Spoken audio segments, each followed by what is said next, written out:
prazer estar com vocês essa tarde, doutora Lívia, sempre é uma belíssima apresentação, provocações.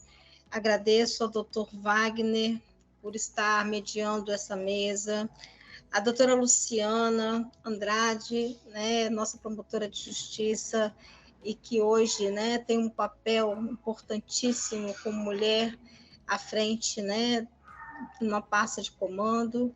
Agradeço muito ao doutor Alexandre, doutor Hermes, por estarem presentes. Lembro a grande amiga, a doutora Catarina, também, não posso esquecê-la, sempre, né, impulsionando os nossos trabalhos aqui no Estado do Espírito Santo. Dizer da importância de nós estarmos fazendo essas reflexões, e mesmo, né, trazendo todo o corpo acadêmico da Universidade Federal do Espírito Santo, porque quando o Ministério nos chama, né, nós aqui estamos também nesse lugar, né, de representatividade. Agradecer ao doutor Hermes Zanetti também pela participação, pelo trabalho que tem empenhado aqui no Estado do Espírito Santo. E a todos, né, e todas que estão presentes, né, meu boa tarde. Eu sou uma mulher preta, vou fazer minha autodescrição, de cabelos crespos, uso óculos preto, de armação preta, estou de brincos, também tenho um colar de penduricalhos grandes no pescoço e estou com uma blusa verde e branca. Meu trabalho hoje, nessa tarde, é falar um pouco, né, de políticas públicas para mulheres. E aí a Lívia já trouxe vários elementos na fala dela que vão colaborar para que a gente faça, né, essa ponte, para que nós tenhamos essa continuidade nas reflexões. Então, agradeço muito a doutora Lívia pela introdução, pela explanação e pelo trabalho, né, que vem realizando na sua pasta. Eu gostaria de, inicialmente, falar com vocês sobre estes lugares, né, os lugares que nós ocupamos.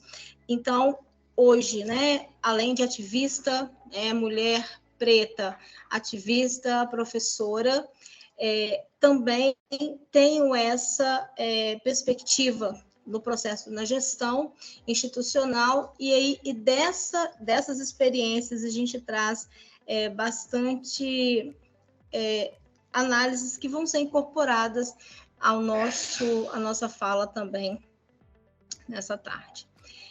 Então, queria começar dizendo um pouco, né, dessas mulheres que nos representam nos espaços de poder e decisão, e como que, historicamente, nós vamos chegando a ocupar esses espaços com conta-gotas, né? Aos poucos, muito poucas, né, chegam a ocupar espaços de poder e decisão. E aí eu quero, né, enfatizar a nossa representação, a nossa deputada federal, a Jaqueline Rocha, que hoje ocupa um lugar específico e muito especial para o Estado do Espírito Santo, né, no cenário nacional. E aí falar um pouco, né, sobre essa história que nos alavanca, essa história que traz o nosso trabalho, especificamente de militância, o nosso trabalho de mulheres, o nosso trabalho que é feito inicialmente nas famílias, mas um trabalho pensado ancestralmente, né? Um trabalho coordenado ancestralmente, um trabalho que foi engajado pelas mulheres e sempre pelas mulheres pretas em toda a sua história. E falar dessa transformação no espaço, no cenário nacional, é trazer um pouco, né, de como que nós enfrentamos esse racismo a partir dos estereótipos, das relações que são construídas pelos estereótipos raciais. Então, a interseccionalidade de gênero, ela enfrenta diretamente esse processo do estereótipo e é concentrado na imagem da mulher negra, na percepção dessa mulher, nas formas como ela tem de se expressar em toda a sociedade e como que essas instituições reproduzem, né, o racismo na interseccionalidade. Nessa foto, eu trago um pouco desse percurso histórico, né?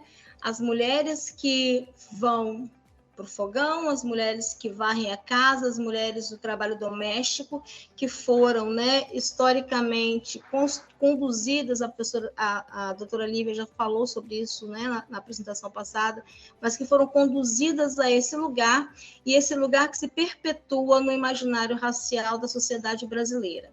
Então, quando a gente traz a discussão da mulher negra, nós não estamos falando apenas deste lugar, mas nós estamos falando de como este lugar é produzido e reproduzido todas as vezes que nós trazemos a discussão sobre a interseccionalidade de gênero e de raça, considerando a questão da mulher. E aí eu trago um outro aspecto, né, para a gente visualizar, de mulheres que são politicamente fortes, que têm uma história, e de uma história desconhecida, né? Vou trazer aí a Lélia Gonzalez, a Teresa Rufino, outras mulheres que vão trazer a sua própria história para que a gente possa entender que esse percurso ele é demarcadamente de resistência dessas mulheres. E quando nós conseguimos fazer com que algumas mulheres ultrapassem essas barreiras, nós ainda temos que vencer as barreiras intensas, né, da institucionalidade. Então, acho que todos lembram o caso da ministra Matilde Ribeiro, que chegou a ser ministra, né, e como mulher negra não conseguiu ter o apoio da sociedade, o apoio necessário dos seus companheiros de jornada para que pudesse se manter num cargo efetivo no ministério. Então, além disso, nós precisamos pensar como que essa institucionalidade reinventa os racismos. Bom, a Conceição Evaristo, ela traz uma poesia que me toca muito, e essa poesia fala diretamente, né, para os nossos mundos e para as nossas novas líderes, né? Menina, o mundo, a vida, tudo está aí. Nossa gente não tem conseguido quase nada. Todos aqueles que morreram sem se realizar, todos os negros escravizados de ontem, se libertam na vida de cada um de nós que consegue viver, que consegue se realizar. A sua vida, menina, não pode ser só sua. Muitos vão se libertar, vão se realizar por meio de você.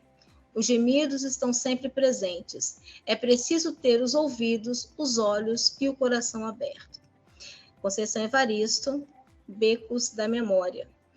A narrativa de Conceição fala muito dessa ancestralidade. As narrativas de Conceição falam deste lugar, né? Deste lugar que foi ocupado por mulheres historicamente, mas que não teve, né, lugares que nós não tivemos a visibilidade necessária para essas mulheres. Então, a Luísa Maim, eu chamo para essa conversa, né? Carolina de Jesus, Clementina de Jesus, Mãe Estela, Ruth de Souza, Alzira Rufino, Lélia Gonzalez, né, Léa Garcia, a Nilma Lino Gomes, nossa contemporânea, Sueli Carneiro e todas nós, mulheres pretas, que estamos, né, lutando por essa dignidade todos os dias, né, porque é uma luta de resistência constante. Em 2017, acho que é importante a gente trazer esse dado. O portal GLE10, né, através do jornal Carta Capital, fizeram a seguinte publicação. Deixa eu ver se eu consigo passar aqui. Deixa eu ver. Consegui. Só um minutinho que eu vou mexer aqui.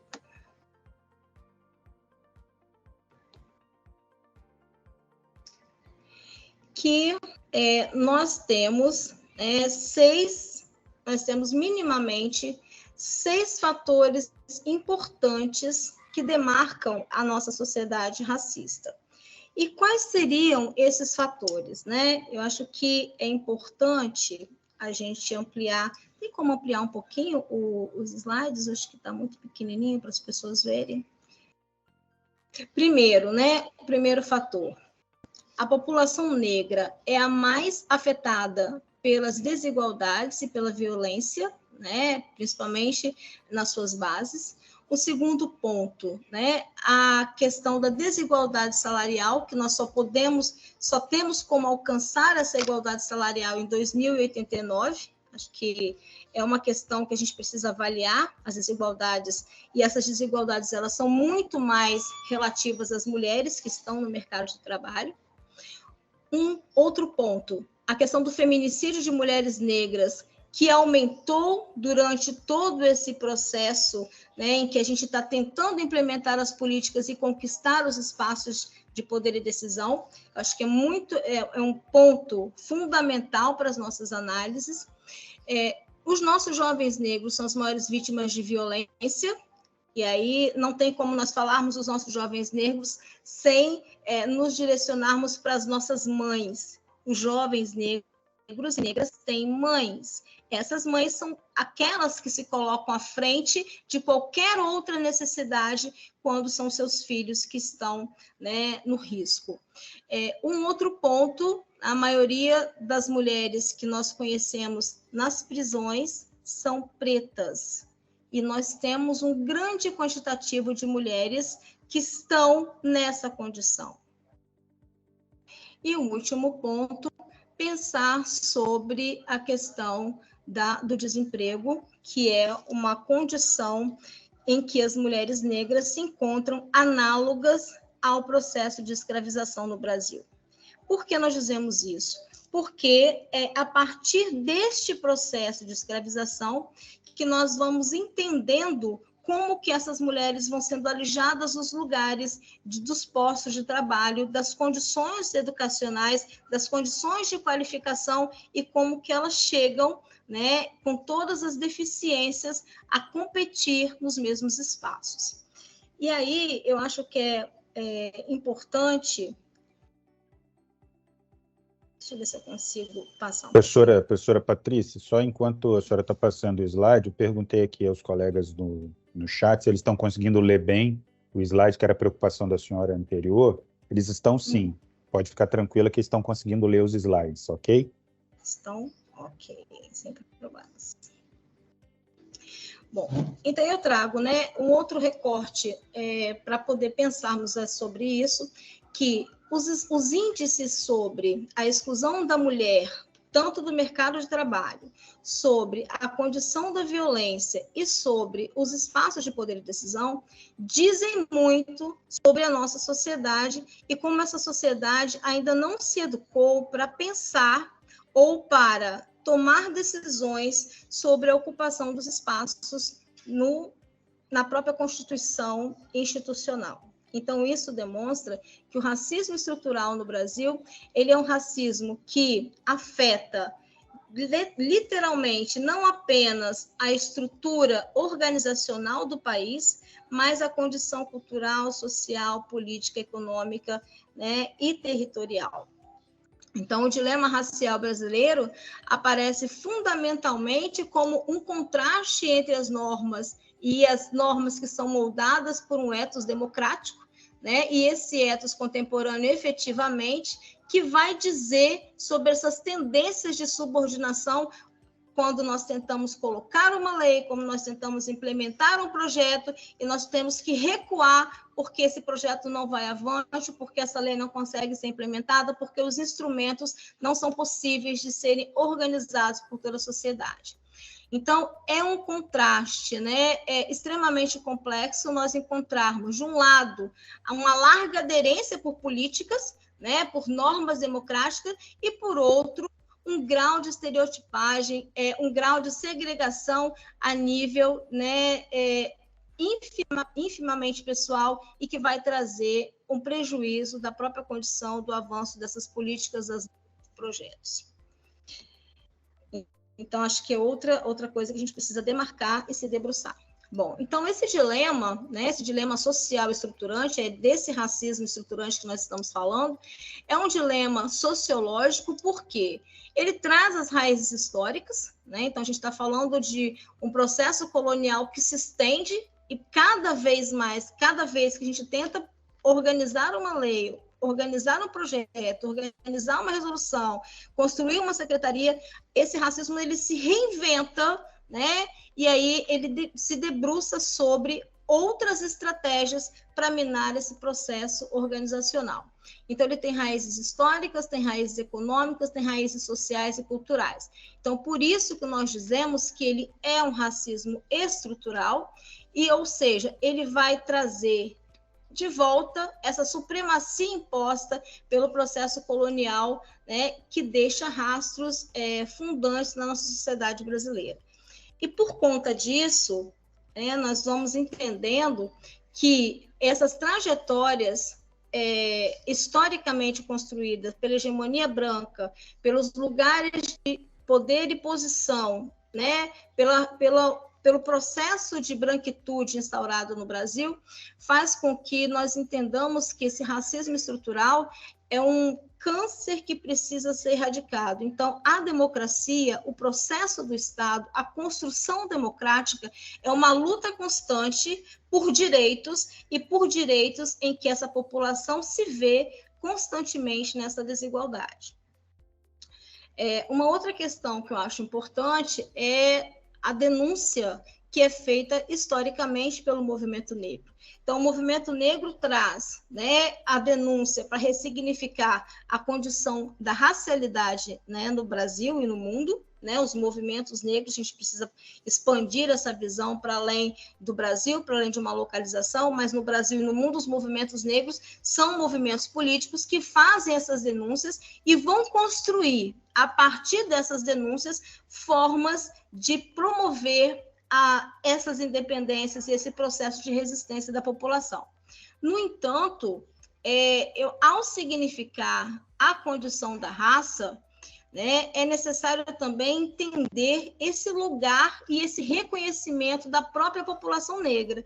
Então, as políticas do movimento negro, as políticas pensadas pelos movimentos negros, foram políticas voltadas diretamente para o processo de construção política dessa negritude, de construção educativa dessa negritude, para que a própria população, a partir da sua consciência e da consciência desse lugar, dessa marginalidade imposta, pudesse se libertar dessa marginalidade.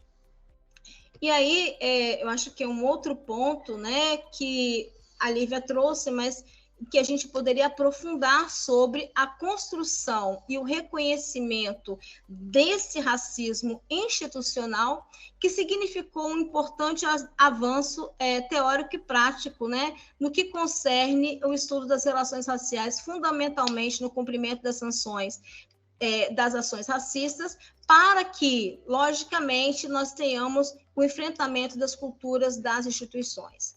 Então, entendendo que culturalmente, quando as instituições não reconhecem esse racismo, fica muito mais difícil enfrentá-lo. Agora, a partir do momento que nós conseguimos ter com nossos pares o reconhecimento e como que essa estrutura funciona, aí sim, né, nós vamos estar conseguindo empoderar esses pretos e pretas nesses lugares, para que eles possam, a partir dessa compreensão, enfrentar esse racismo institucional por dentro das instituições. Então, essa necessidade, quando a gente fala das cotas e quando nós chegamos a colocar instrumentos para que as estratégias das cotas funcionem, porque nós hoje temos as cotas instituídas e muitas vezes, a doutora Lívia trouxe também, essas não funcionam pelas estratégias que são organizadas. Então, o que nós precisamos? Que essas estratégias tenham como cerne a compreensão das culturas institucionais e como as culturas institucionais podem fazer esse enfrentamento. E, logicamente, quem são os sujeitos que fazem esses enfrentamentos? São esses sujeitos que estão nessas estruturas. São esses sujeitos que são treinados por outros olhares a estarem comprometendo as suas instituições através da produção e da reprodução do racismo nas instituições. E com isso a gente não consegue avançar a partir das estruturas. Logicamente que, né, nós temos ainda, né, nós estamos na década do afrodescendente, mas essa década ela vai se esvaindo e a gente não consegue retomar um contexto específico de pesquisa sobre os avanços que nós tivemos. Foram muitos avanços. No entanto, os dados, eles são comprometidos. Os dados estão aí para nos mostrar algumas partes de algumas pesquisas, mas que hoje não refletem a realidade das instituições.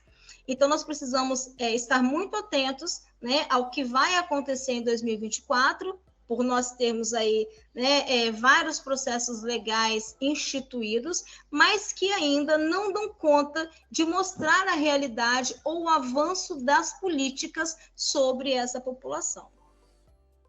Porque ainda nós temos necessidade de ter continuidade desse processo.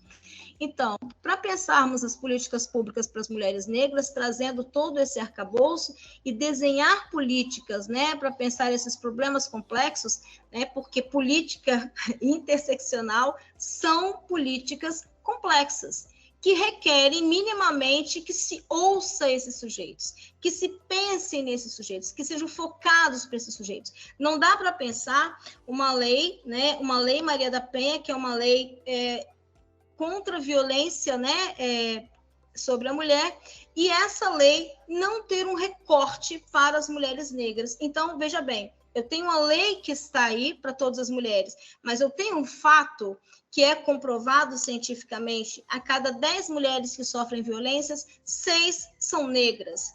Então, eu tenho um quantitativo de mulheres que estão ali que necessitam de uma mão e de um amparo também do Estado para que essa condição ela seja erradicada.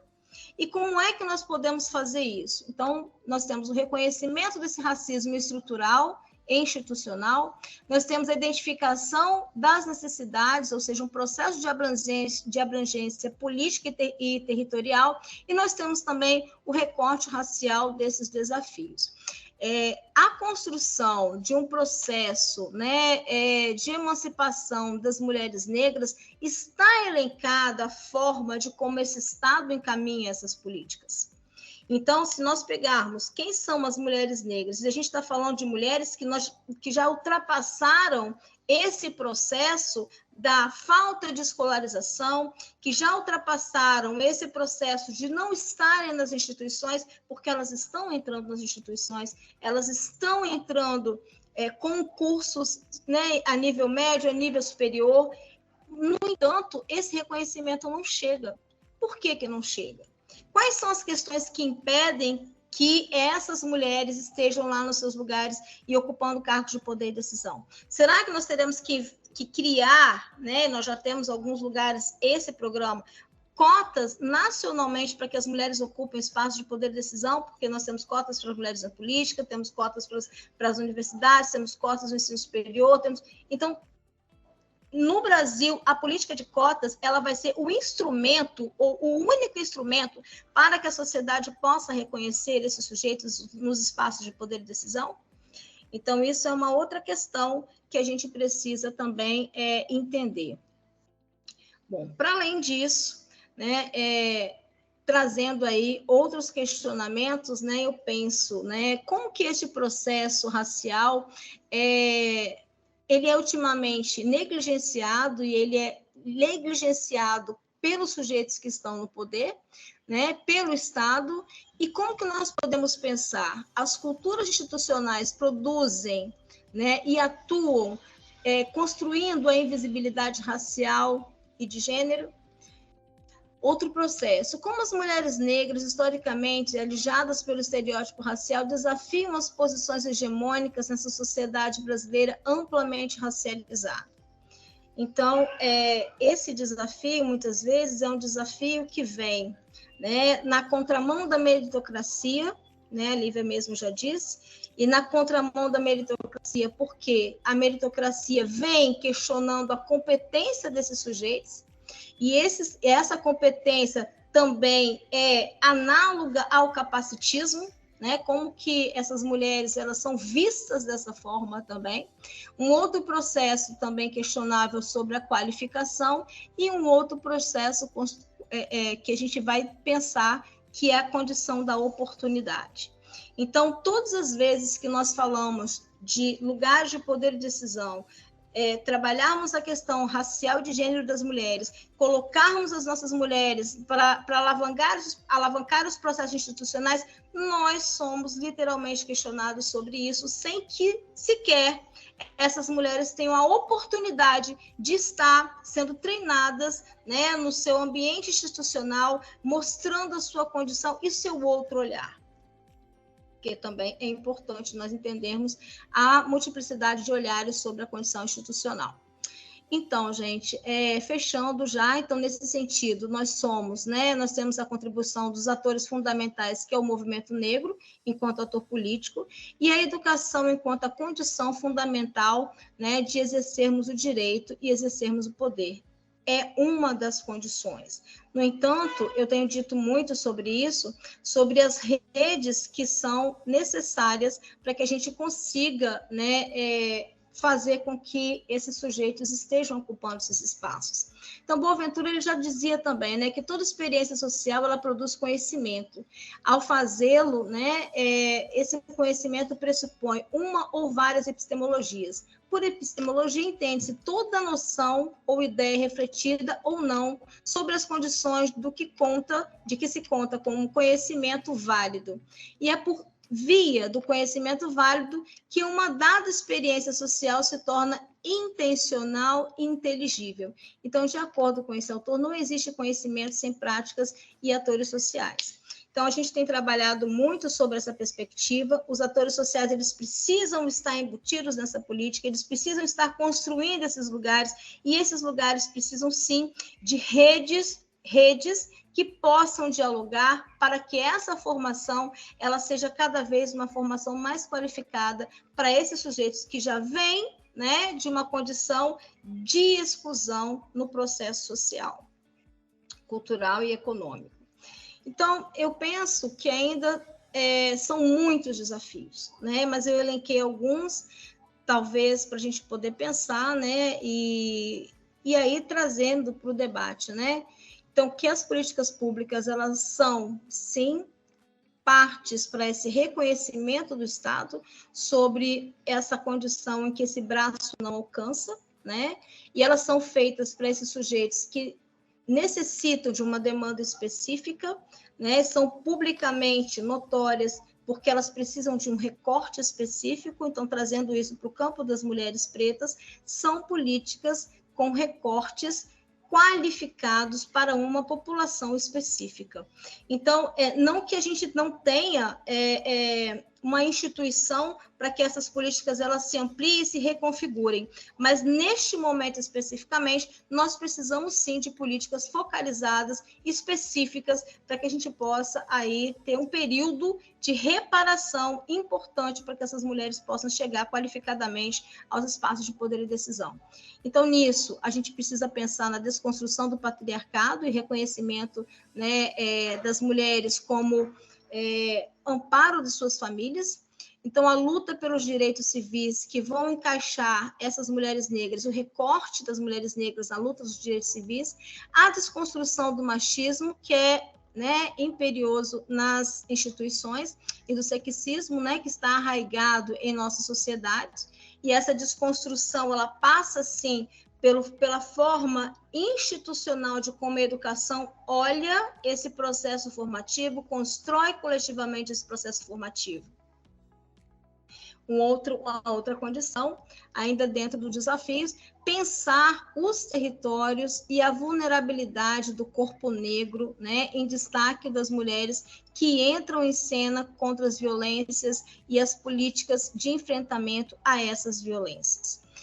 Violência sexual, por exemplo, né, nos corpos e o reconhecimento dos espaços institucionais, o respeito aos corpos e às decisões das mulheres sobre o direito de exercer a sexualidade e a reprodução, o acesso à informação e à saúde, a gente está falando da saúde reprodutiva, mas também da justiça reprodutiva, que é um outro campo necessário de nós enfatizarmos a questão da condição da mulher, a violência territorial, porque é uma outra violência que invisibiliza os nossos corpos no território, dessa mulher que ocupa, né, sempre uma posição de subalternidade no território, sempre uma posição aculturada neste território e que precisa, sim, de investimentos para sua condição cultural, sua condição educacional, para que ela possa enfrentar qualificadamente, né, e ampliar o seu mercado de trabalho, as suas possibilidades. A violência, né, econômica, que é um processo de produção que vai reforçar esse estereótipo para que essa pobreza cultural e social aconteça. Então, a política pública ela precisa ser vista para compreender sobre isso e entender como que essa pobreza cultural e social se manifesta. A violência social, né, que podem ser identificadas pelo processo educativo institucional, né, educação e formação especificamente, e a busca de autonomia econômica e financeira, porque é importante destacar que essa busca econômica e financeira da mulher preta faz com que ela deixe seu lar, faz com que ela deixe seus filhos, faz com que ela deixe suas famílias e ela trabalhe semanalmente e aos fins de semana. Então, existe uma sobrecarga sobre essa sujeita. Pensando ainda mais sobre isso, uma sobrecarga adoecedora, não só pela sua condição da racialidade, este lugar é imposto socialmente, mas o adoecimento por todo esse peso e sobrecarga que essa mulher preta carrega, né? Então, independente da classe social, nós, mulheres pretas, carregamos esse estigma que se reflete, sim, como doença mental no decorrer do processo de vida, dependendo da condição a que estamos expostas. E a violência institucional quanto à demarcação dos espaços de poder e decisão. Então, aí são várias coisas, né? E já finalizando, né? Eu sempre gosto de pensar sobre essa condição e pensar que nós temos esperança, porque essas redes que nós vamos construindo, né, entre instituições, entre sujeitos, entre políticos, né, e vão construindo, sim, um horizonte, né, de esperança. E eu coloquei essa mensagem no final porque eu invisto, sim, na mudança. Por ser uma entusiasta da educação, por ser professora, eu acredito que esse seja um dos grandes caminhos. No entanto, eu vejo a necessidade dessa rede de colaboração, ela ser cada vez mais estreita entre esses sujeitos, para que esse mecanismo, essa engrenagem da afirmação, né, e do enfrentamento da equidade racial e social, ela possa acontecer. Então, compartilhamos a ideia de que o fatalismo e a desesperança são constantes, só um minutinho que eu vou apagar aqui, são contagiosos e nefastos para a transformação e, portanto, para a educação que queremos desenvolver para construirmos hoje o que teremos amanhã.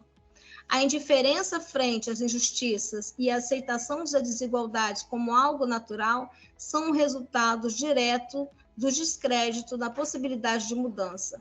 Então, nós desejamos que sejam desenvolvidas atitudes não alienadas, não idealizadas, e que sejam essas atitudes de confiança nas possibilidades de superação e mudança a partir da conscientização. Entendo que quando nós nos colocamos e movimentamos o mundo, né, nós, mulheres negras, esse apoio, né, esse amparo da rede que nós precisamos construir precisa estar presente.